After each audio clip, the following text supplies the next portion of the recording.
تو کلمہ یہ کہتا ہے کہ تم نے زبان دی ہے. زبان، انسان کتنا چڑ جاتا ہے زبان دینے کے بعد اگر سامنے والا اسے دھوکہ دے کہ بھائی میری زبان ہے، زبان کہ میری بیٹی تمہارے گھر کی بہو بنے گی. زبان دے دی. اب بچے بڑے ہو گئے، تھوڑا سر کا یہ غریب ہو گیا اور وہ تھوڑا سر کا امیر ہو گیا. اب اس نے کہا کہ میں غریب کی بیٹی کیوں کروں؟ بہانہ بنا دیا کہ زبان دیتی میں زبان سے پلٹ گیا. کتنا غصہ آتا ہے کہ بچپن میں زبان دی تھی کہ میری بیٹی کو اپنے گھر کی بہو بنائے گا، پلٹ گیا، زندگی بھر دشمنی رہتی ہے. ہم نے بھی ایک زبان دی ہے عالم ارواح میں. جب ہم سے پوچھا کہ تمہارا پروردگار کون ہے تو ہم نے کہا کہ اللہ، آپ ہمارے پروردگار ہیں. کہا کہ ٹھیک ہے، پلٹو گے تو نہیں. دنیا میں بھیجا روحوں کے بیچ میں، بیوی کی روح، بھائی کے روح اور انسانوں کی روحوں کے بیچ میں اس کی روح پل رہی ہے، بڑھ رہی ہے. فرق یہ ہے کہ وہاں جسم نہیں تھا، یہاں جسم کے ساتھ ہمیں بھیج دیا اور سب بدل گئے، سب بدل گئے. وہاں جسم نہیں تھا، صرف روح تھی. تو سب نے کہا تھا کہ قولو، بے شک آپ ہمارے پروردگار ہیں. اور یہاں روح وہی ہے، جسم دے دیا، رشتے ناتے دے دیے اور دنیا میں بھیج دیا. اب بدل گیا، کھو گیا دنیا کے منظر میں، دنیا کی جائیداد میں، دنیا کے رشتے ناتوں میں، دنیا کی خوشی میں، دنیا کے غم میں، دنیا کی یاری اور دوستی میں. بھول گیا کہ اسے جسم کے ساتھ بھیجا کس نے ہے اور جسم دیا کیوں ہے؟ گناہوں کے لیے. یہ آنکھیں، یہ زبان، یہ کان، یہ دیکھنا چاہتا ہے اللہ کہ کتنا یہ زبان کا پکا ہے یا کچا ہے. کلمہ یہ زبان دینے کا نام ہے اور زبان کو برقرار رکھنے کا نام ہے. ایک ہے قبول ہے بولنا اور ایک ہے قبول ہے کو نبھانا. کتنی آسانی سے ہنس کر مسکرا کر چار لوگوں کے بیچ میں جب قاضی صاحب پوچھتے ہیں نوشا سے قبول ہے، وہ کتنی خوشی سے کہتا ہے ہاں قبول ہے. بات ختم ہو گئی یا بات شروع ہوئی وہاں سے؟ ارے بھائی بولو، شروع ہوئی. اب اس قبول ہے کو بیچارہ نبھاتا ہے، سردی میں، گرمی میں، بارش میں، خوشی میں، غمی میں، فائدے میں، نقصان میں، دن میں، رات میں، دوپہر میں، شام میں. اب قبول ہے کو ہم سب نبھا رہے ہیں. کوئی 50 سال تک نبھاتا ہے، کوئی 40 سال تک نبھاتا ہے، کوئی قبر تک نبھاتا ہے. وہ قبول ہے کو نبھانے کی چکر میں اللہ کو جو زبان دی تھی وہ زبان کو بھی بھول جاتا ہے. اتنے اچھی طریقے سے قبول ہے نبھاتا ہے. تو زبان دی تھی نا، کچھ اور تو نہیں کیا تھا.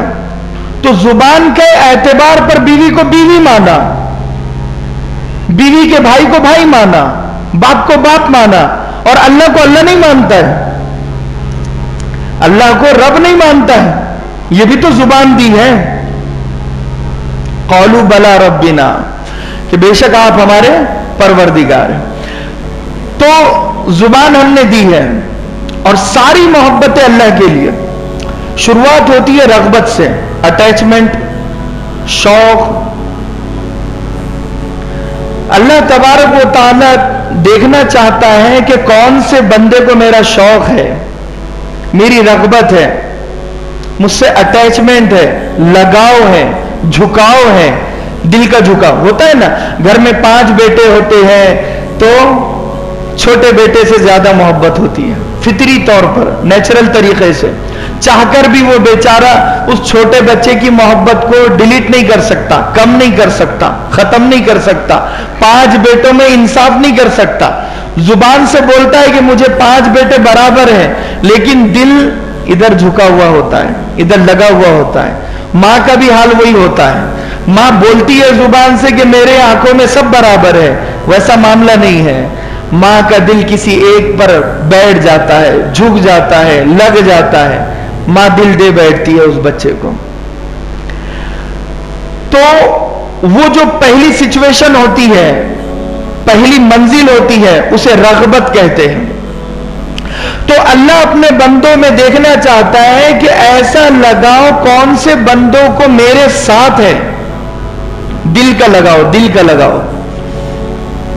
اور جب یہ لگاؤ آگے بڑھتا ہے، اس پر محنت ہوتی ہے، اس کو استقامت سے نبھاتا ہے، آگے بڑھتا ہے، تو اب یہ طلب بنتی ہے. طلب کا مطلب ہے ضرورت، کوشش. جس کے بغیر یہ زندہ نہیں رہ سکتا اسے کہتے طلب، ضرورت. رغبت سے ایک قدم آگے بڑھا تو رغبت طلب میں بدل گئی. اب یہ اللہ کے بغیر رہ نہیں سکتا. اب اللہ سے اسے لگاؤ ہو چکا ہے. تو اللہ اپنے بندوں میں یہ دیکھنا چاہتا ہے کہ رغبت طلب میں بدلی کیا نہیں بدلی ہے. تیسری سچویشن، جب طلب پر محنت ہوتی ہے اور طلب آگے بڑھتی ہے اور طلب کو یہ سنبھالتا ہے تو یہ محبت بن جاتی ہے. اللہ دیکھنا چاہتا ہے کہ یہ بندے کی محبت میں رغبت اور طلب دو چیزیں ہے یا نہیں ہے. اور محبت، طلب اور رغبت میں فرق یہ ہے، رغبت انسان کو سب سے ہوتی ہے. شوق انسان کو خربوز کا بھی ہوتا ہے، تربوز کا بھی ہوتا ہے، اور راستوں کا بھی ہوتا ہے، گاڑیوں سے بھی ہوتا ہے. یہ رغبت ایک شوق ہے، میرا شوق ہے. طلب اسے کہتے ہیں جو ضرورت بن جاتی ہے.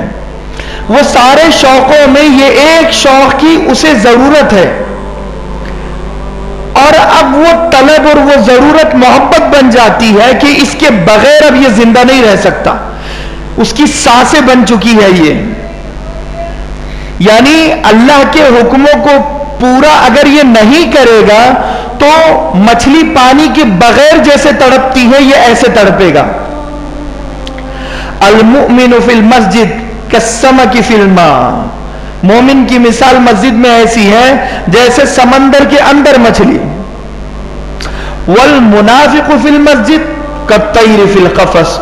اور گناہگار اور منافق کی مثال، وہ مسجد میں اپنے آپ کو ایسا فیل کرتا ہے کہ جیسے پنجرے کے اندر پرندہ اپنے آپ کو محسوس کرتا ہے. پرندہ یہ سوچتا ہے کب بھاگوں، کب جاؤں، کب بھاگوں، کب جاؤں.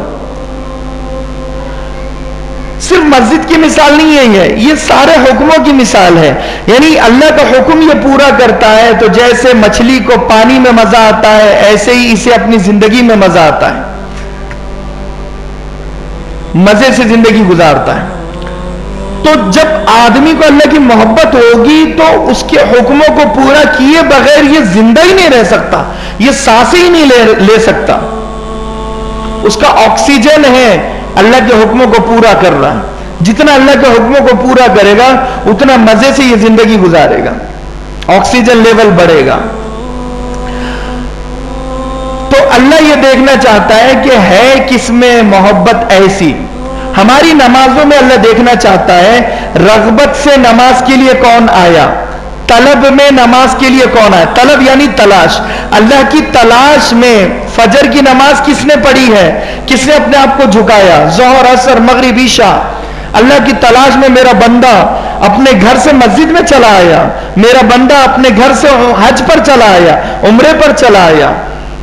اللہ کی تلاش، تلاش، تلاش. ہماری نمازوں میں دکھنا چاہیے کہ یہ رغبت ہے، یہ شوق میں نماز پڑھ رہا ہے، اور یہ اللہ کی تلاش میں رکوع سجدہ کر رہا ہے. اور پھر تیسرے نمبر پر یہ اللہ کی محبت میں رکوع سجدہ کر رہا ہے. ہماری نمازوں کا وہ حال ہو، ہمارے روزوں کا، ہماری عبادتوں کا وہ حال ہو. اور 4 ارکان، حج، روزہ، زکوٰۃ اور نماز، دو ارکان سے جڑے ہوئے ہیں، ملے ہوئے ہیں. مثال کے طور پر نماز ہے، زکوٰۃ نماز سے جڑی ہوئی ہے، نماز کے تابع ہے. یعنی زکوٰۃ کا حکم نماز کو فالو کرتا ہے. کس طرح؟ نماز میں انسان کو زیادہ تر خیال وسوسے آتے ہیں مال کی وجہ سے. جتنا ہم بہک جاتے ہیں نماز میں